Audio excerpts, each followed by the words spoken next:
Charles Carter sat at his kitchen table, the kind that had seen more bills than breakfasts, and let me tell you, this morning wasn't shaping up to be any better. The sunlight crawled reluctantly through the blinds, casting long shadows over a stack of paperwork that looked more like a monument to frustration than anything remotely useful. At 42 years old, Charles was supposed to be one of those men who had made it. You know the type, the kind who walks into a room and people sit up a little straighter. Not because they want to, but because they have to. But life? Life doesn't give a damn about your plans, your titles, or how hard you've worked. It has this nasty habit of tossing bricks at your face, just when you think you've got it all figured out. Charles stared at the pile of papers in front of him, each one taunting him with its fine print and bureaucratic nonsense. It wasn't that he couldn't understand it. Hell, he could probably recite the contents of a financial statement in his sleep. But today, it all felt heavier. More personal. Maybe it was the stress of running a massive company. Or maybe it was that nagging thought that no matter how high he climbed, the world always found a way to remind him of where he came from. And where was that, you ask? Southside Chicago, baby. The kind of place where dreams either grow teeth or get eaten alive. Charles wasn't born with a silver spoon in his mouth. Hell, there wasn't even a plastic one. His father worked double shifts at a steel mill until the day he got fired for daring to speak up about unsafe working conditions. You've got to be 10 times better than them. That's what his father used to say. The words were seared into Charles's brain like a brand. Not twice. 10 times. Because a tight never let you forget who you are. Charles took that advice to heart. He clawed his way out of that neighborhood through scholarships, internships, and endless late nights. He built himself into a man people couldn't ignore. And yet, here he was 20 years later, staring at a stack of papers like it was some cruel reminder that no matter how far you go, the world has a way of dragging you back down. But Charles wasn't about to let that happen. Not today. Today, he had a plan. You see, Charles had this little habit. Every now and then, he liked to go undercover. No suits. No ties. No chauffeur waiting in the car. Just Charles in a beat-up leather jacket and jeans that looked like they hadn't been washed in weeks.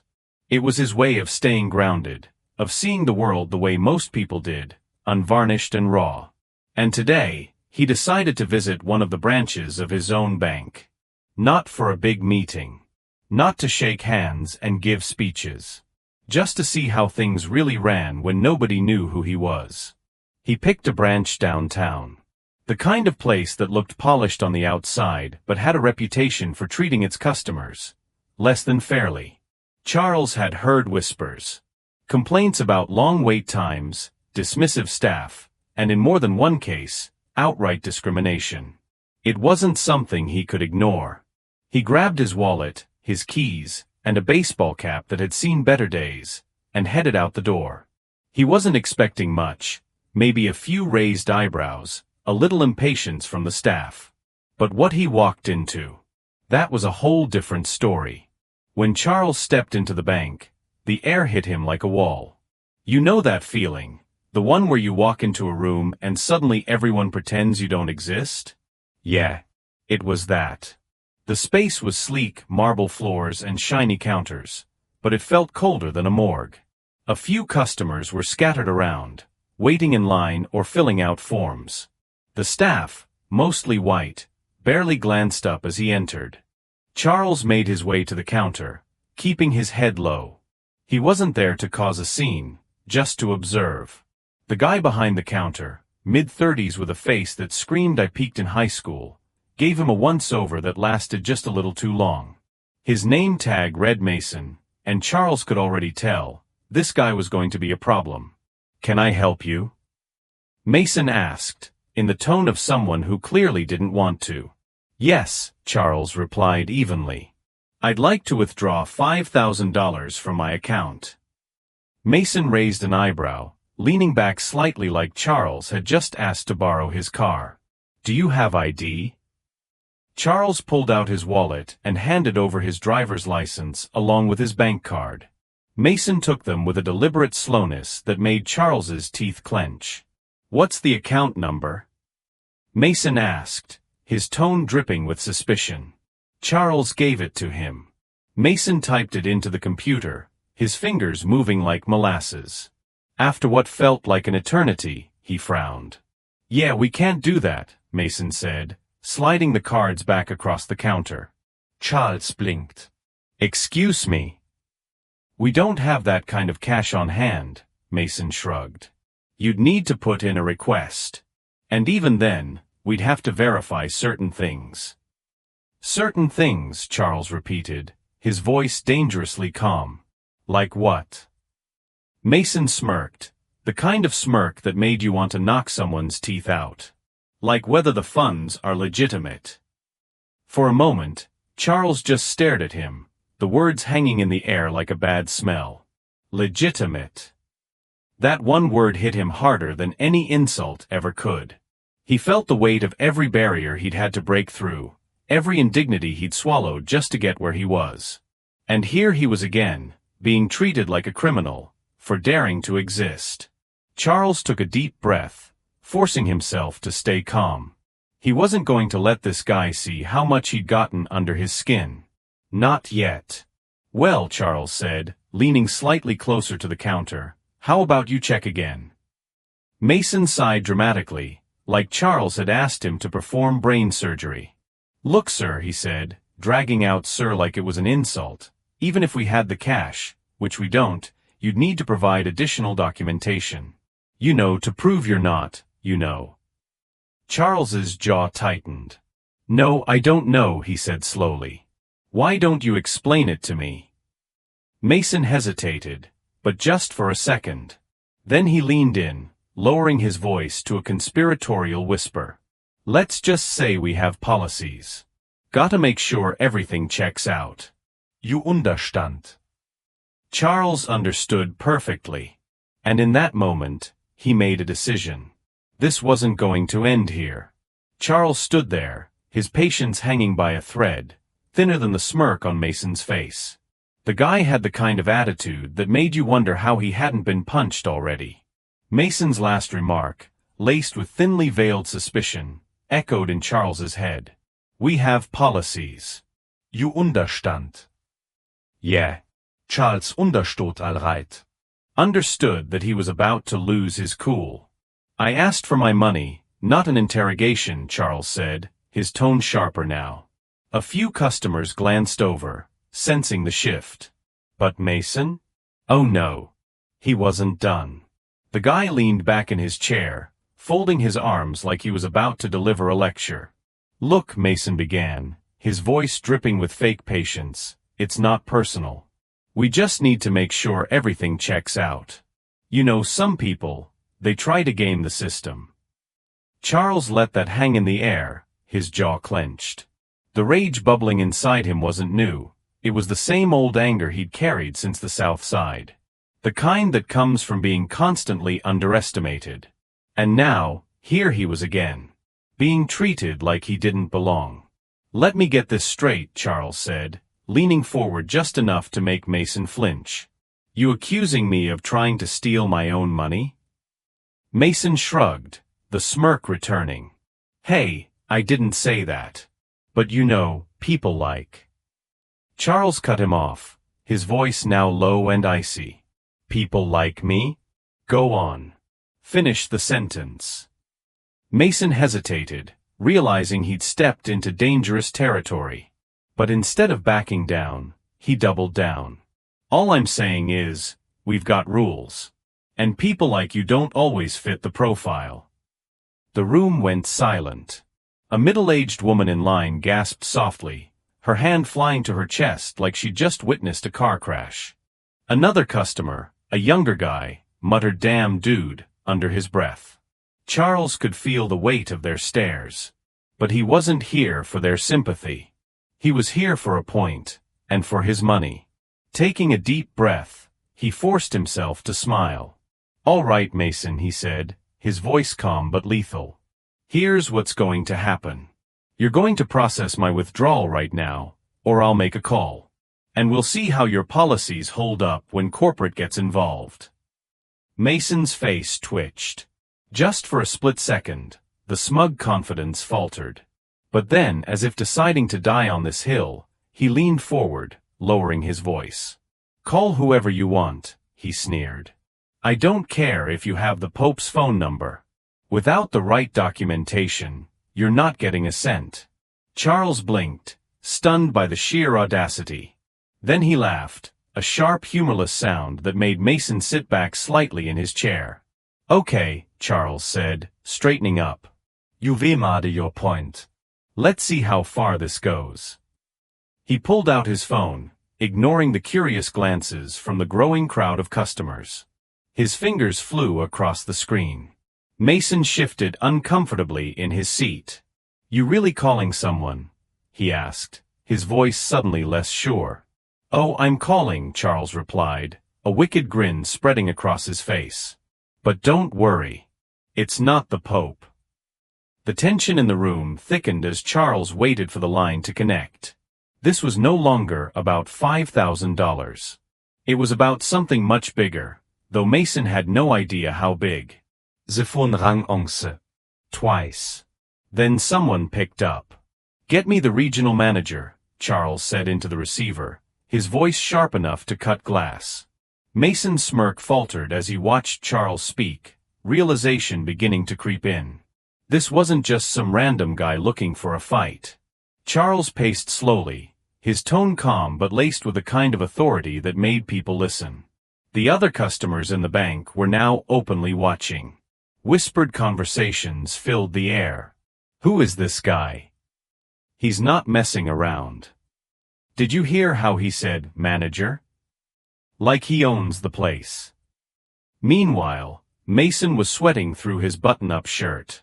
He glanced nervously at his co-workers, but none of them dared intervene.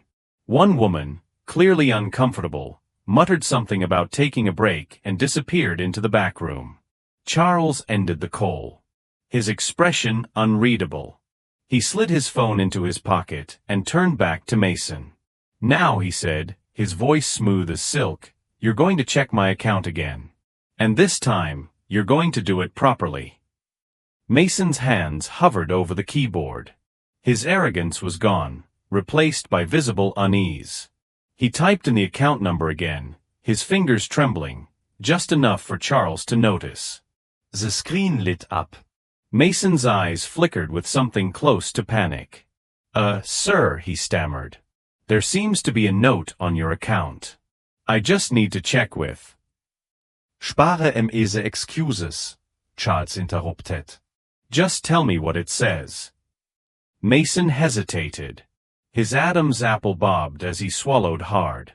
It says to refer any large withdrawals to upper management." The room went still. Charles raised an eyebrow, a slow smirk forming on his lips. "Interesting," he said, crossing his arms. "And yet you thought it was appropriate to deny me service, without even bothering to follow protocol." Mason didn't respond. He looked like he wanted to sink into the floor and disappear. "That's what I thought," Charles said, his voice dripping with sarcasm. "But don't worry. I'm sure this little misunderstanding can be sorted out." Just then the door to the bank opened, and in walked a man in a tailored suit. His name tag read David Reynolds, regional manager. He scanned the room quickly, eyes landing on Charles. Recognition flashed across his face. His expression shifted from confusion to pure dread. "Mr. Carter," David said, hurrying over. "I didn't realize you were visiting today." Mason froze. His eyes darted between Charles and David, his mouth opening and closing like a fish gasping for air. Charles turned to David, his expression cool and composed. "I didn't realize either, David. But it seems your staff needs a little retraining." David's face paled. "I assure you, this isn't how we usually operate. I'll handle it personally." "Oh, you'll handle it all right," Charles said. His voice rising slightly, Charles gestured to the crowd of onlookers. "Because I'm not the only one who's seen how your team treats people. And believe me, This is going to be a very public problem if it's not addressed immediately. David nodded quickly, then turned to Mason. You. My office. Now. Mason stammered, but I. Now, David snapped, his voice carrying the weight of someone who knew his own job might be on the line. Mason scurried away, leaving the counter unmanned. The other employees avoided eye contact, their faces a mix of embarrassment and fear. Charles watched him go, his expression unreadable. Thank you for your time, David, Charles said, his tone laced with finality. We'll be talking more soon. But for now, I'd like my $5,000. David nodded furiously. Of course, Mr. Carter. Right away. As the cash was finally handed over, Charles took a moment to glance around the room. The customers, the staff, even David, were all staring at him like they had just realized they were in the presence of someone far more powerful than they had imagined. But Charles wasn't done. Not yet. He pocketed the stack of crisp bills, each one feeling like a small victory. But he hadn't come just to teach one cocky employee a lesson. This was about something much bigger. He turned to David, who still looked like he was trying to figure out how to salvage the situation. David, Charles said, his voice calm but carrying a sharp edge, I'll need a copy of the employee handbook. And while you're at it, pull up the complaint logs for this branch over the past 6 months. David's eyes widened. Mr. Carter, Did I stutter? Charles interrupted, fixing him with a look that could freeze lava. David nodded so quickly it looked like his head might fall off, then scurried toward his office.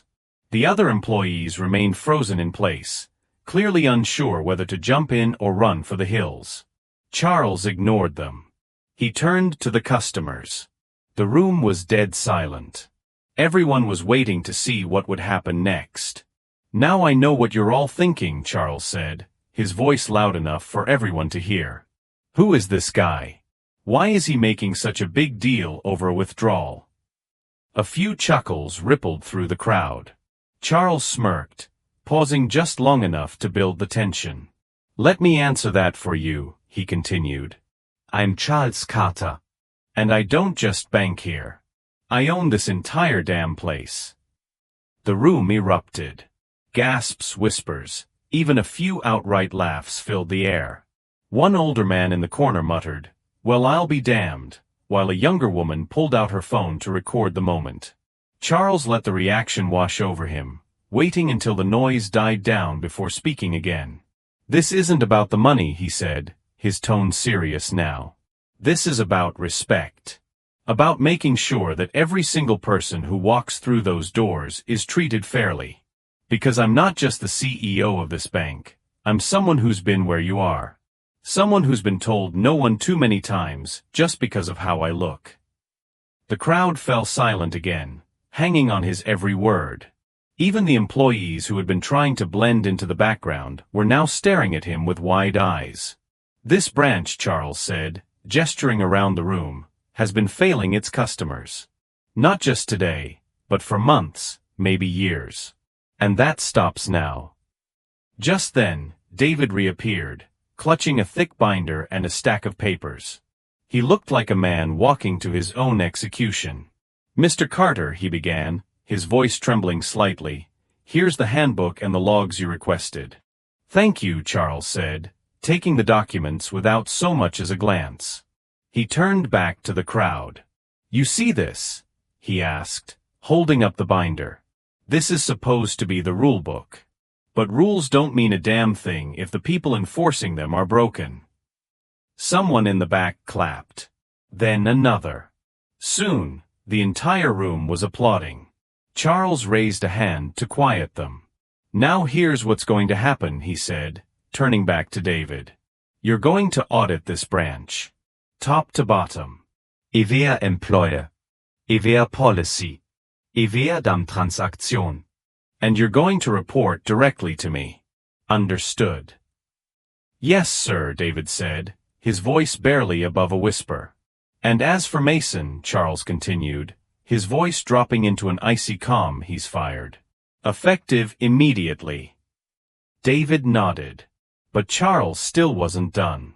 He turned back to the customers, his voice rising again. If any of you have ever been mistreated in this branch, or any other branch of this bank, I want to hear about it. Today. And I promise you, it will be handled. A middle-aged woman near the front stepped forward. Thank you, she said, her voice breaking slightly. You don't know how much this means to us. Charles gave her a small smile. I do, he said simply. As the crowd began to disperse, Charles turned to leave. He paused at the door, looking back at the stunned employees. One last thing, he said, his voice ringing out. This isn't just about fixing this branch. This is about setting an example. Because if I have to come back here and deal with something like this again. He let the sentence hang in the air. Let's just say it won't end with a warning. And with that he walked out, leaving behind a room full of people who would never forget the day Charles Carter, the CEO they didn't even recognize, walked into their bank and flipped the script.